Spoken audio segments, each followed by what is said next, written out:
అంచెలంచెలుగా Shri Lakshmi agro forms మరియు ప్రాజెక్టులో ఇన్వెస్ట్ చేయండి. రేపటి కోటీశ్వర్లు అవ్వండి. సంప్రదించవలసిన నెంబర్స్.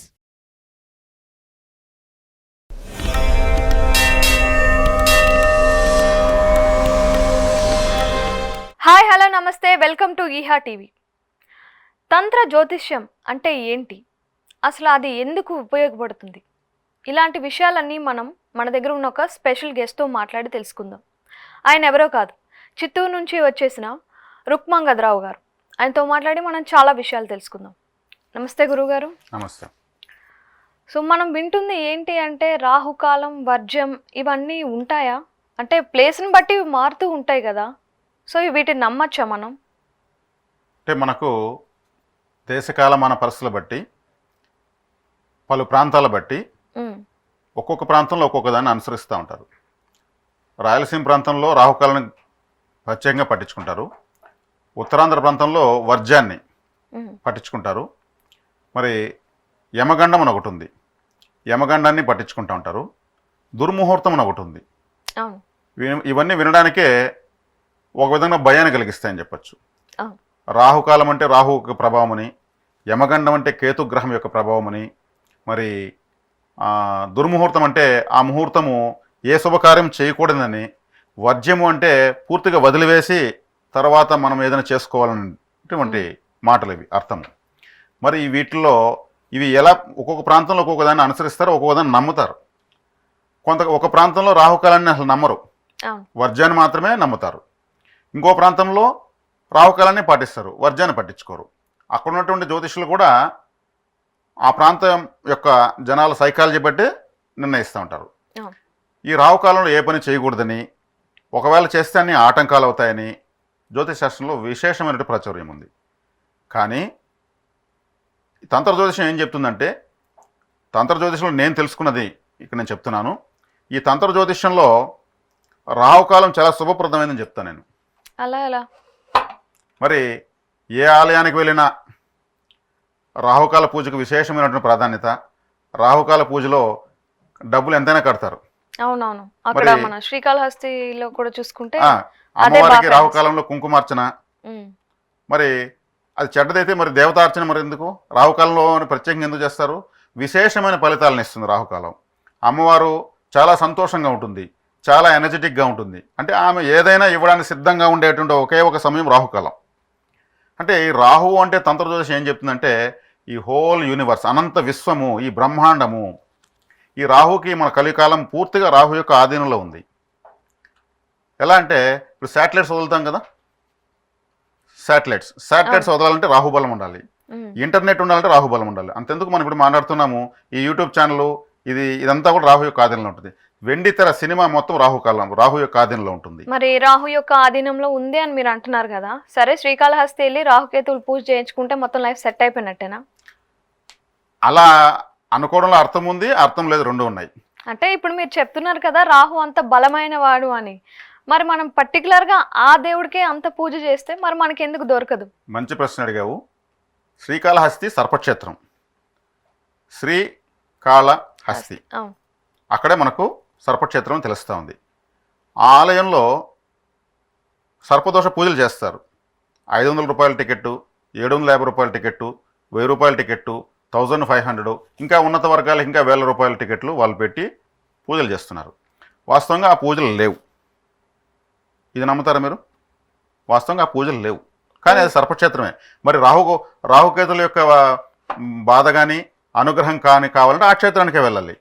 మరి ఆ పూజలు లేవంటున్నాను నేను, మరి అక్కడికే వెళ్ళాలంటున్నారు, మీరు అంతరార్థం ఏంటంటే అనుకుంటున్నారు కదా. ఇక్కడ ఉన్నది ఏమంటే, శ్రీకాళహస్తి మూల విరాట్ పరమేశ్వరుడు శివలింగం ఉంటుంది. అక్కడికి వెళ్ళగానే గర్భగుడిలో 2 దీపాలు ఇలా ఆడుతూ ఉంటాయి. అక్కడ ఎటువంటి ఫ్యాన్ కానీ ఎటువంటి ఆక్సిజన్ కానీ అక్కడ ఉండదు, గర్భగుడిలో పెట్టరు. కానీ ఈ దీపాలు ఆడుతూ ఉంటాయి. ఆ శివలింగం వాయులింగము అంటారు. పంచభూత లింగాల్లో శ్రీకాళహస్తి వాయులింగం. ఈ వాయులింగం అన్నప్పుడు ఆ శివలింగంలో నుంచి గాలి వస్తామది అనేది అందరికీ తెలిసిన విషయం. అదే శివలింగం గాల్లో తేలుతూ ఉందనేది కూడా అందరికీ తెలిసిన విషయం. ఇప్పుడు చాలామంది తెలియకపోవచ్చు. ఆ శివలింగం కింద పల్చటి వస్త్రాన్ని పెట్టి ఇలా పక్కకు కూడా తీసిన సందర్భాలు ఉన్నాయి ప్రాచీన కాలంలో. అంటే గాల్లో తేలుతూ ఉంది. మరి బ్రిటిష్ వాళ్ళు కూడా ఎన్నో పరిశోధనలు చేసి వాళ్ళకి అంతు చిక్కకుండా అది పక్కన పెడేస్తారు, మనకొద్దు, మన మన మన మేధస్సుకి అందనటువంటి అద్భుతం ఇదని. మరి ఆ శివలింగం వాయులింగం కాబట్టే ఆ శివలింగంలో నుంచి వచ్చే గాలికి ఈ 2 దీపాలు ఆడుతూ ఉంటాయి. దానికి ఆడాలంటే గాలి కావాలి కదా. మరి ఈ 2 దీపాలు ఏంది? రాహు సర్పగ్రహం కదా, సర్పం నాలుక ఎలా ఉంటుంది? ఇలా ఉంటుంది, అంటే 2 నాలుకలు ఉంటుంది. ఆ 2 దీపాలే రాహుగ్రహము. అప్పుడు మనం ఆ స్వామిని దర్శించుకున్నప్పుడు, అయ్యా స్వామి, ఈ రాహు యొక్క పీడ నాకు నివారించండి అని చెప్పి మనం నమస్కారం చేసుకుంటే ఆయన చెప్తాడు రాహుకి, ఇకపైన ఈ వ్యక్తికి నీవు అనుకూలంగా ప్రవర్తించు, పట్టించుకోవద్దని చెప్పడం లేదు, ఇప్పటి నుంచి అనుకూలంగా ప్రవర్తించు. తర్వాత అమ్మవారి దర్శనానికి వెళ్తాం, జ్ఞానప్రసూనాంబికా దేవి దగ్గరికి వెళ్తాం. అమ్మవారిని ఎలా చూడాలి? ఎక్కడైనా సరే దేవతల్ని మనం చూడాలంటే ఒక నియమం కాదు, ఒక పద్ధతి ఉంది. వారి పాదాల నుంచి దర్శించాలి దేవతని. ఎప్పుడు పైనుంచి చూడకూడదు, పాదాలను శరణ వేడి అక్కడి నుంచి వాళ్ళను దండం పెట్టుకుని మన యొక్క కోరికలు, మన కష్టాలు నష్టాలు చెప్పుకోవాలి. అలా దర్శించుకుంటూ వచ్చినప్పుడు అమ్మవారి యొక్క వడ్డానం ఉంటుంది. అమ్మవారికి వడ్డానం, ఆ వడ్డానమే కేతు, ఆమె యొక్క ఆభరణంగా ధరించింది. అంతేందుకు ప్రతి దేవతకి వెనకాల ఒక సర్పం ఉంటుంది కదా. అంటే ఈ సర్పాలు వచ్చి దేవతలకు ఆభరణాలు, వాళ్ళ యొక్క ఆర్నమెంట్స్. అంటే సర్పదేవతలకు ఆ ప్రాశస్త్యం ప్రాధాన్యత వచ్చింది. అప్పుడు ఆమె వడ్డానంగా ఉన్న కేతు యొక్క దోషాన్ని లేదా పీడని లేదా అననుకూలతను పూర్తిగా నివారించి అనుకూలతను ప్రసాదించమని జ్ఞానప్రసూనాంబికాదేవిని, ఆమె జ్ఞానప్రసూనాంబికాదేవి ఉంది కదా, కేతు జ్ఞానకారకుడు, మోక్షకారకుడు, కాబట్టి ఆమె వడ్డానంగా ధరించింది. అక్కడితో మనకు ఆ రాహుకేతుల యొక్క పీడ తొలగిపోతుంది. ఇక్కడ దేవాలయానికి ఆదాయం నిమిత్తం చేశారో లేదు జనాలను ఆకర్షించాలని చేశారో ప్రత్యేకమైన పూజలు అనేవి తయారైనని చాలామంది పండితులు పెద్దలు చెప్తే నేను ఎన్నోసార్లు విన్నాను. అందుకోసం ఏర్పడినవే పూజలు. అంటే ఆలయానికి సంబంధించినటువంటి ఎన్నో అర్చకుల యొక్క వేతనాలు, ఆలయ నిర్వహణకు కావాల్సిన ఖర్చులు అన్నీ కావాలి కదా. ఒకప్పటి పరిస్థితులు ఇప్పుడు లేవు కదా, అందువల్ల ఇవి పుట్టాయని అంటున్నారు. కాబట్టి ఆ 500 కూడా కట్టుకోలేని వాళ్ళు మరి రాహుకేతు పీడ ఎలా నివారించుకోవాలి? దర్శనం చేసుకొని వాళ్ళ యొక్క ఆభరణాలుగా వాళ్ళ దగ్గర ఉన్నటువంటి నిజస్వరూపాలు, వడ్డానం కేతు రూపంలో ఉంది, ఆ దీపాలు రాహు రూపంలో ఉంది. కాబట్టి దర్శించుకుని రావడం వల్ల పలుమార్లు మీరు ఏ నక్షత్రంలో పుట్టారో, ఏ వారం పుట్టారో, ఉదాహరణకు మృగశిర నక్షత్రం సోమవారం ఎవరైనా ఒకరు పుట్టారు, వాళ్లకు రాహుకేతుల యొక్క పీడ ఉంది. సోమవారం మృగశిర నక్షత్రం వచ్చిన రోజు పంచాంగంలో మార్కింగ్ వేసుకుని జ్యోతిషం కూడా అడగాల్సిన అవసరం లేదు, కాళహస్తి క్షేత్రానికి వెళ్ళి ఇప్పుడు నేను చెప్పినట్టు రాహుకేతుల దర్శనము, స్వామి అమ్మవారి దర్శనం చేసుకుని నమస్కరించుకుని శక్తి కొలది దానం చేసి వస్తే చాలా మంచిది. అంతటితో మంచి ఫలితం కలుగుతుంది. అలా సోమవారం వాళ్ళ పుట్టిన నక్షత్రం వచ్చినప్పుడంతా దర్శించుకుంటూ ఉంటే ఆ గ్రహాల యొక్క అనుకూలత కలుగుతుంది. ఇప్పుడు మనం మొదటి టాపిక్ వద్దాం. ఈ రాహుకాలము, వర్జ్యము, యమగండము ఇవన్నీ ఉన్నాయి కదా, ఇవన్నీ సూర్యోదయం తర్వాతనే పనిచేస్తాయి, సూర్యోదయానికి మునుపు పనిచేయి.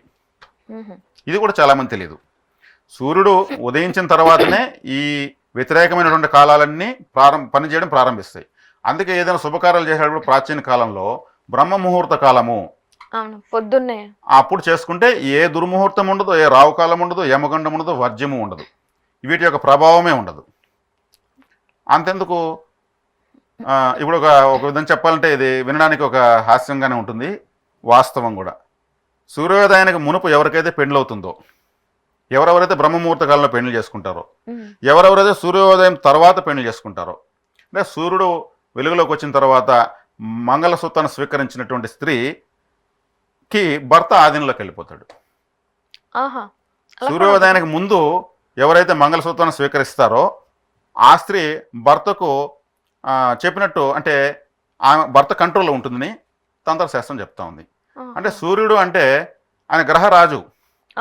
సూర్యోదయం తర్వాత వచ్చే ముహూర్తాలకు వివాహం చేసుకున్న స్త్రీలు నేను చెప్పిందే నువ్వు వినాలి, నేను నువ్వు చెప్పిందే విన్ను అని డామినేషన్కి ఎంతోమంది నేను ప్రత్యక్షంగా చూశాను.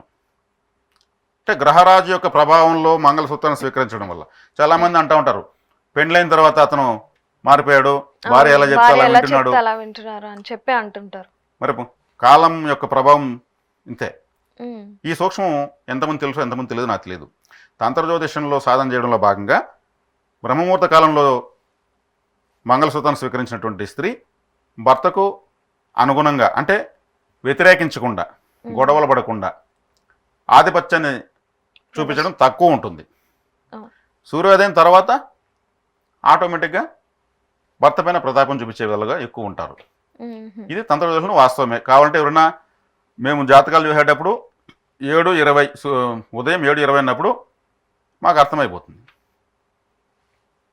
ఏమయ్యా మీ భార్య ఎలా చెప్తే అలా చేస్తావా, ఆమె చెప్పకుండా నేనేం చేయను స్వామి అంటూ ఉంటారు. అంటే అన్ని కేసెస్లో అలా అవ్వదు కదా, కొన్ని కేసెస్లో అలా చాలా తక్కువ. నేను చెప్పినటువంటి విషయంలో చాలా ఎక్కువ మందికి ఇలాగే ఉంది.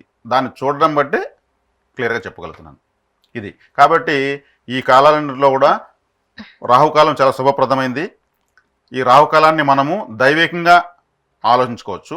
తిరుమల తిరుపతి దేవస్థానం పంచాంగంలో రాహుకాలం గురించి ఏం రాశారంటే వ్యవహారములు నిషిద్ధము అని రాశారు. అంతే. వ్యవహారం అంటే ఏంది? చర్చించుకోవడం, డిస్కషన్స్, అగ్రిమెంట్స్, లేదైనా ఒక నిర్ణయం మాట్లాడి అందరూ సంయుక్తంగా మాట్లాడి ఒక నిర్ణయానికి వచ్చేటువంటి ఒక ముఖ్య సంభాషణ చేస్తే అది నిషిద్ధం, చేయకూడదు అన్నారు. ఎందుకంటే గొడవలు వస్తాయి. మిగతా అన్నీ చేసుకోవచ్చనే కదా అర్థము. ప్రయాణం చేయొచ్చు, షాపింగ్ చేయొచ్చు, ఇంకేదైనా కొనొచ్చు, అన్నీ చేయొచ్చు రాహుకాలంలో. అంతెందుకు నేను తంత్ర జ్యోతిషం అంటున్నాను కదా, నేను నా వివాహానికి నేను నా భార్యను చూడడానికి నేను రాహుకాలంలో వెళ్ళాను. పర్టికులర్గా శుక్రవారం రాహుకాలంలో నేను పెళ్లి చూపులకు వెళ్ళాను. తెలుసు, వాళ్ళంతా కూడా నవ్వుతారు, ఎంత ధైర్యం నీకు రాహుకాలం వచ్చావు అనేసి అంటారు. మరి నాకు 2 కొడుకులు పుట్టారు, 2 రాహుకాలంలో పుట్టారు. మరి రాహుకాలం నాకు వ్యతిరేకమైతే నా కొడుకులు నేను పారేయాలి కదా. 2 కొడుకులు నాకు రాహుకాలంలో పుట్టారు, నేను పెళ్లి చూపులకు రాహుకాలంలో వెళ్ళాను, రాహుకాలంలో నేను చేసిన పనులన్నీ నాకు సక్సెస్ అయినాయి. అంటే అది మీకు మాత్రమే కలిసి వచ్చిందేమో కదా. సైకలాజికల్గా మనం ఎప్పుడైతే డిసైడ్ అవుతామో మన యొక్క బ్రెయిన్లో ఉన్నటువంటి సాఫ్ట్వేర్ దానికి ఎనర్జీని తయారు చేస్తుంది. ఓకే, సో మనం సైకలాజికల్గా ఫిక్స్ అయితే దేన్నైనా అధిగమించవచ్చు. అప్పుడైతే మరి జాతకాలు ఎందుకు, ఈ కాలాలు ముహూర్తాలు చూసుకోవడం ఎందుకు, ఇవన్నీ ఎందుకు? మానసిక స్థితిగతులను సమన్వయం చేసుకోవాలంటే మనకు జాతకాలు, పురాణాలు, గ్రహాలు, దేవతలు అందరూ అవసరం. ఇప్పుడు ఈ చర్చ జరగబట్టే కదా తెలుస్తూ ఉంది ఏది మన మానసిక శక్తి కూడా మనకు తెలుస్తూ ఉందంటే ఈ గ్రహ సిద్ధాంతంగా తెలియజేస్తూ ఉంది. ఈ చర్చ జరగబట్టే కదా ఆ బ్యాలెన్సింగ్ తెలుస్తూ ఉంది. మరి ఇట్లాంటప్పుడు మనిషి పూర్తిగా నెగటివ్ కోణంలోకి వెళ్ళిపోయి మనం నమ్మిందే సిద్ధాంతం అనుకున్న వాళ్ళు ఏమవుతున్నారు, వాళ్ళు ఊహించిన స్థాయిలో కష్టాల పాలైపోతున్నారు. అంటే రాహుకాలం పైన ఉన్న ఆపోహ తొలగించడానికి నేను మీకు ఈ వివరణ ఇస్తున్నాను. రాహుకాలం చాలా శుభప్రదమైంది కాబట్టి ఆలయాల్లో రాహుకాల పూజకు ఉన్నటువంటి విశిష్టత ఏ కాలానికి లేదు. దేవతలు శీఘ్రంగా, అతి శీఘ్రంగా ఎటువంటి క్లిష్టతరమైనటువంటి సమస్యలైనా తీర్చగలిగేటువంటి ఏకైక కాలం రాహుకాలము. కాబట్టి రాహుకాలానికి భయపడవలసిన అవసరం లేదు, ప్రయాణం చేయొచ్చు. మరి ప్రయాణం ఇంకెప్పుడు చేయకూడదు? రాహుకాలం చేయొచ్చు నేను అంటున్నాను. మరి చేయకూడని సమయం యమగండం. దాని పేరే యమగండం. గండం అని చెప్తున్న దాన్ని పట్టించుకోవడం లేదు. రాహుకాలం అని చెప్తే దాన్ని అన్నిటికీ బోర్డు పెట్టేశారు, ప్రతి ఒక్కదానికి అడ్డం పెట్టుకుంటున్నారు. అంటే రాహుకాలంలో ఇప్పుడు చూసుకొని ఆ రాహుకాలం పోయిన తర్వాత ఎన్ని విజయాలు సాధించారో వాళ్ళు ఎవరికి వాళ్ళు రాసుకుంటే తెలుస్తుంది. అదే పూజలకు మాత్రం అందరికన్నా వేగంగా పోయి డబ్బులు కడతారు. అంటే దేవతాపరమైన శక్తి కలిగినటువంటి ఒక కాలంగా రాహుకాలం చెప్పచ్చు. ఈ యమగండము అంటే ఇంక మీరు దాన్ని ప్రాక్టికల్గా చూసుకోవచ్చు. దాని వెంటనే భయం వేస్తూ ఉంది, దాన్ని దృష్టిలో పెట్టుకోవాలి. కేతుకాలం అది. మరి యమగండములో బయలుదేరాల్సి వచ్చింది ఒకవేళ ఏం చేయాలి? అప్పుడు ఖచ్చితంగా బయలుదేరాలి, ఖచ్చితంగా యమగండంలో అటెండ్ కావాలి, ఖచ్చితంగా యమగండంలోనే మీటింగు, అప్పుడే ఇంటర్వ్యూ, అప్పుడే ఎగ్జాము, అప్పుడే ఫ్లైట్ లేస్తుంది. మరి ఏం చేయాలి?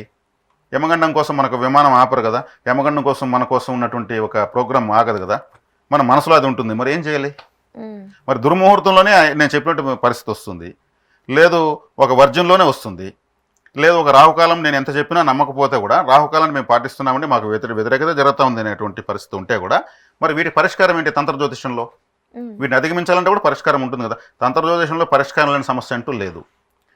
అట్లాంటప్పుడు ఏం చేయాలంటే బయలుదేరేటప్పుడు మన పెరుగు ఉంటుంది కదా, పెరుగు అన్నం కలిపి చేతిలో వేసుకొని తినేసి ఒక పెడుస ఒక ముద్ద తినేసి బయలుదేరమని తంత్ర శాస్త్రం చెప్తా ఉంది.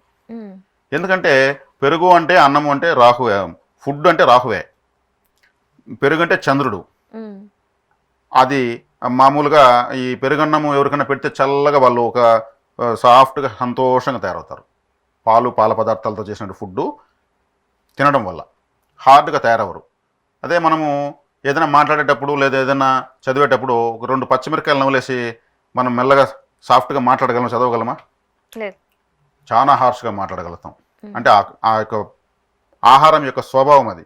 అదే పెరుగన్నం వల్ల స్మూత్గా సాఫ్ట్గా తయారైపోతుంది. ఈ దోషానికి మనము పెరుగన్నం తినేసి బయలుదేరమని చెప్తా ఉంది తంత్రశాస్త్రం. అది తల్లి కానీ, సోదరి కానీ, భార్య కానీ వారి చేతితో పెట్టాలి, వాళ్ళ చేతితో తీసుకోవాలి. కాదు, ఇప్పుడు జ్యోతిష్యం వేరు, తంత్ర జ్యోతిష్యం వేరు, రెండు వేరువేరా? అంటే జ్యోతిష్యం ప్రకారం రాహుకాలం మంచిది కాదు అని అంటారు, మీరేమో తంత్ర జ్యోతిష్యం ప్రకారం కరెక్టే అని అంటున్నారు. రెండు డిఫరెంట్గా ఉన్నాయి మీరు చెప్పేది. ఇక్కడ తంత్ర జ్యోతిష్యము అంటే ఇది జ్యోతిష్యమే. జ్యోతిష్యంలో మరో మెట్టు. జ్యోతిష్యం ఏం చెప్తుంది? నీకు 6 నెలల వరకు ఈ గ్రహం బాగాలేదు, 6 నెలల వరకు ఈ భుక్తి సరలేదు, అప్పటి వరకు ఏమి చేయొద్దు అని చెప్తుంది. తంత్ర జ్యోతిష్యము 6 నెలలు కాదు, నువ్వు ఇప్పుడే ప్రారంభించు, నీ ప్రయత్నం నువ్వు చెయ్యి, చేయడానికి దారి ఇది, షార్ట్ కట్.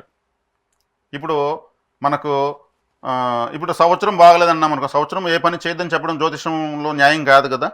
బతకాలి కదా, మనకు అన్ని అవసరాలు తీరాలి కదా. ఆ అవసరాలు తీరేదానికి అతి దగ్గర మార్గం ఈ తంత్ర జ్యోతిష్యం. ఈ తంత్ర జ్యోతిష్యంలో గ్రహాలను మనం ఒక విధంగా లాజికల్గా గ్రహాలను ప్రసన్నం చేసుకోవడమే. కఠినంగా ఉన్నటువంటి పరిస్థితిని కూడా మనం ఒక విధంగా ఏమార్చడం అని చెప్పచ్చు. మనం ఏమారిస్తే ఏమారిపోయేంత గ్రహాలే ఉండవు కదా అంటే కరెక్టే.